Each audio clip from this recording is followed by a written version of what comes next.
Imagine being home alone and suddenly things take a terrifying turn. The kind of stuff that makes you question everything, makes you want to sleep with the lights on. We're talking about those creepy bumps in the night, the feeling of being watched, shadows moving in the dark. This isn't some cheesy horror movie, these are real stories. People just like you and me who experience the terrifying side of being home alone. This happened a couple of years ago, right? A young woman, let's call her Sarah, was home alone, catching up on some Netflix, totally normal night. It was one of those nights where the wind was howling outside, you know? Like the kind of wind that seems to have a voice, whispering secrets against your window. Sarah brushes it off, thinking it's just the storm, but then she hears it. A distinct thump from downstairs. She freezes, heart pounding in her chest. Had she imagined it? She listens intently, every nerve on high alert. Silence. Maybe it was just the wind, she tries to convince herself. She goes back to her show, trying to shake off the uneasy feeling creeping up her spine. But then, another noise, this time louder, a scraping sound, like someone was trying to open the back door. Panic sets in. Sarah grabs her phone, the cold metal grounding her for a moment. Her fingers tremble as she dials 911, whispering into the phone about the noises, her voice tight with fear.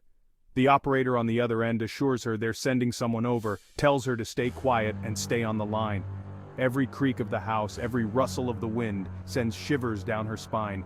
Minutes feel like hours, each tick of the clock amplifying her terror. Suddenly she hears heavy footsteps coming up the stairs. Whoever is in her house is getting closer. She whispers frantically into the phone, fear choking her words. The operator's voice is a lifeline, urging her to stay hidden, stay safe. Sarah hides in her closet, crouching behind a wall of clothes, her breath catching in her throat. The footsteps stop right outside her bedroom door. She holds her breath, praying whoever it is doesn't come in. Then, the doorknob rattles. Her heart feels like it's about to burst. Through the crack under the door, she sees a shadow, the silhouette of a man, holding what looks like a crowbar. He tries the doorknob again, jiggling it roughly. Just then, the sound of sirens pierces the silence, growing louder by the second. The intruder freezes, his head snapping towards the door. He hesitates for a moment, then runs back down the hallway, disappearing down the stairs. The police arrive moments later, their flashlights cutting through the darkness. They search the house, but the intruder is gone. He had vanished into the night, leaving behind a trail of fear and unanswered questions. Sarah, though physically unharmed, was forever changed by that night. The sense of security, of safety within her own home, was shattered. This wasn't just a story she heard on the news, it was her reality, a chilling reminder that even within the supposed safety of our homes, darkness can find its way in. And sometimes the most terrifying monsters are not the ones in our nightmares, but the ones who walk among us, hidden in plain sight. This next story takes us to a young couple, newlyweds actually, who moved into their dream home. Picture this. A charming Victorian house, a little fixer-upper, you know? They were so excited to start their lives together, completely oblivious to the darkness that lingered within those walls. It started subtly at first, strange noises, things misplaced, cold spots that seemed to follow them from room to room.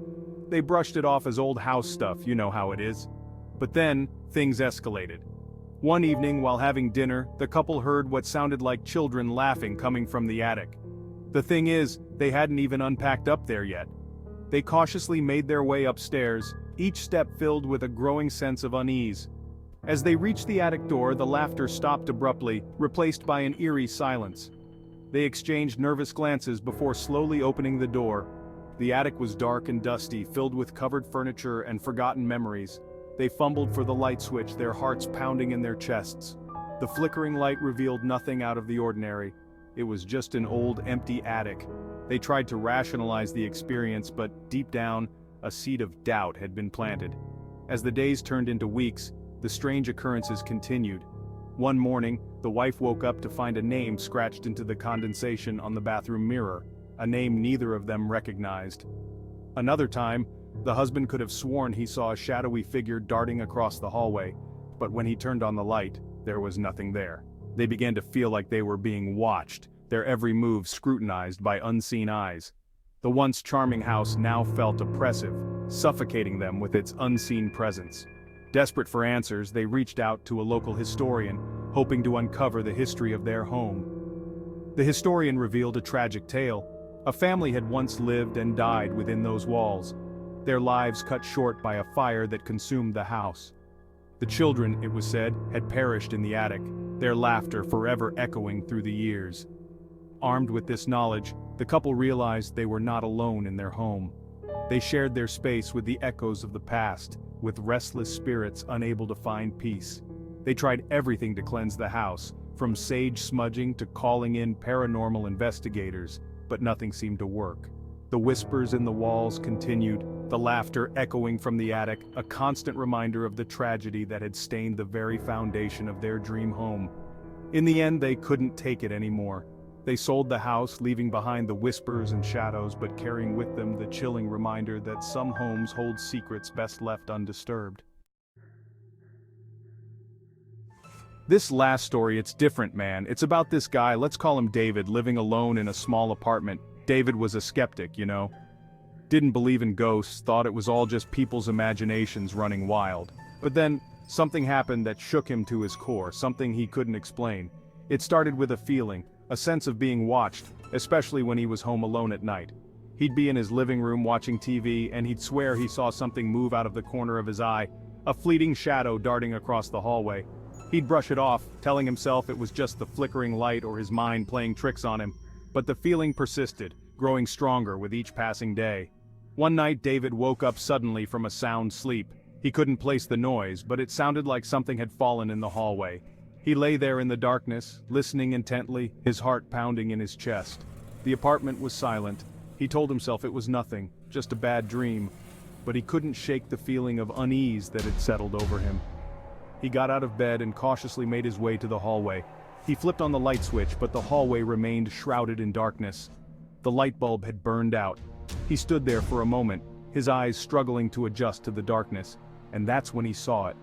A tall, shadowy figure standing at the end of the hallway. He froze, his breath catching in his throat. The figure was shapeless, indistinct, but undeniably there. It stood there for a moment, as if observing him. Then it began to move towards him, gliding silently across the floor. David's mind raced, trying to make sense of what he was seeing. He had always been a man of logic, of reason, but this defied all explanation. He stumbled back, his heart pounding in his chest. He wanted to scream, to run, but he was paralyzed with fear. The shadow continued to approach, its form becoming clearer with each passing second. He could make out the outline of a man, tall and imposing, with long, sharp fingers that seemed to reach out towards him. David finally found his voice, shouting at the shadow, demanding to know what it wanted. But the shadow remained silent, its cold, empty eyes fixed on him. Just as the shadow was about to reach him, it vanished. The hallway was empty. David stood there for a long time, his breath coming in ragged gasps. He had always dismissed stories of the paranormal as nothing more than superstition, but now, he wasn't so sure. He had seen something that night, something that defied all logic and reason. He had seen the shadow in the hallway, and it had shaken him to his core. From that day forward, David was a changed man. He couldn't shake the feeling that he was being watched, that the shadow was still lurking somewhere in the darkness, waiting for its moment to return. He had looked into the abyss, and the abyss had looked back.